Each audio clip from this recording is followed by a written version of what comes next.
Jimbo kuu la Dar es Salaam imezaa askofu. Ndio. La kwanza hii. Ndio maana leo ukisema askofu mteule, msamiati huu utakuchanganya. Askofu mteule kwa mfano wa Iringa ni askofu mteule. Sasa kuna tofauti gani na mimi? Mimi tayari ni askofu. Yule wa Iringa ni askofu mteule. Yule wa askofu msaidizi wa Tabora ni maaskofu wateule. Mimi tayari ni askofu. Ndio maana wakati fulani naweza kukuchanganya hata katika wanasema nini? Utambulisho. Sasa ni askofu wa Bagamoyo, askofu mteule. Kumbe tuweke hapo sahihi pia hizo nini waita misamiati hiyo. Maana yake ni swala tu la kusema kwamba ili kutofautisha, maana yake ndio maana yule ambaye ni askofu tayari katika sheria za kanisa mpaka siku ile ambapo tunasema anasimikwa inachukua miezi 2 kisheria. Lakini yule ambaye si askofu mpaka pale anapo askofishwa na kusimikwa inachukua miezi 3. Kwa ndio maana mimi ni miezi 2. Ukiangalia utaona kwamba kutoka Iringa ni Bagamoyo. Lakini basi hiyo nisingekuwa nimtangulie yule wa Tabora kwa sababu atatangaza mapema.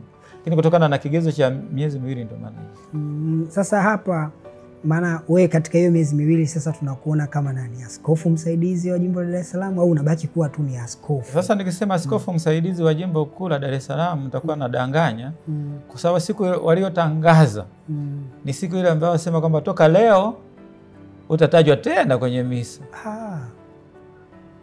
Kwa huku upande huru wa Jimbo kuu la Dar es Salaam. Kwa upande wa Jimbo la Bagamoyo kule kwenye parokia zile ambazo nitatamka. Hata leo hii ukienda kwa mfano kwenye ofisi zile za pale Jimboni pale St. Joseph, utaona picha yangu. Nishateremshwa. Hebu baba naomba nieleweshe kidogo hapa. Kwa kitaratibu za kanisa, kwa mfano kwako wewe tarehe 7 ya mwezi wa 3 2025 Baba Mtakatifu alitangaza rasmi kwamba wewe ni askofu sasa wa Jimbo Jipya la Bagamoyo. Kwa baada ya tangazo lile rasmi tunaanza kwenye misa. Maana yake baada ya pale misa zitakazofuata zinakuwa hazikutaji tena katika jimbo ulilotoka kuu la Dar es Salaam. La Dar es Salaam. Kwa hiyo siwezi kujiita msaidizi tena.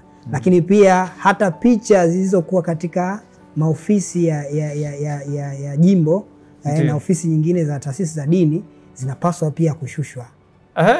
Zinapaswa zimesha. Kawaida kwa siji ukungine huko kwenye parokia ambako siwezi kujua. Lakini pale zile ofisi za jimbo hata ile ofisi inayokaa saa hizi kama unaenda kutembea haina picha. Na upande huku wa jimbo unaloenda ni kwamba taratibu ni muda huo wanaanza pia kuchukua taratibu za askofu anayekuja. Kuchukua taratibu pana, kisheria kuna siku rasmi ya kukabidhiwa jimbo. Ni siku ile unayosimikwa. Na unaposimikwa pale ndipo unaweza kutamka kitu. Kwa hiyo unakuwa na mamlaka sasa ya kiaskofu katika jimbo lile. Saizi nimetamkwa lakini ni jimbo tayari lile. Limeshatamkwa. Lakini kuna siku vile documents au nani zile zitaletwa rasmi ambazo lazima zisomwe na atahusika balozi wa Baba Mtakatifu nchini Tanzania katika hilo. Kama kuna mtu alishuhudia pale Mafinga ndio mtindo ule. Kwa hiyo kuna kitu kinaitwa bula. Ile bula ndio barua rasmi ya uteuzi na barua rasmi ya uundwaji wa jimbo jipya. Kwa hiyo kutakuwa na bula 2, moja inahusu kuniteua mimi na nyingine inahusu kuliunda jimbo jipya la Bagamoyo. Kwa watatangulia kulisoma bula ya kuliunda jimbo jipya la Bagamoyo. Nadhani nakuaga jioni kabla ya masifu ya jioni. Mkimaliza ndio mnaanza maandamano kwenda kanisa ili yule askofu yule ambaye anaenda kukabidhiwa jimbo aweze sasa kukiri imani na kufanya kiapo cha uaminifu.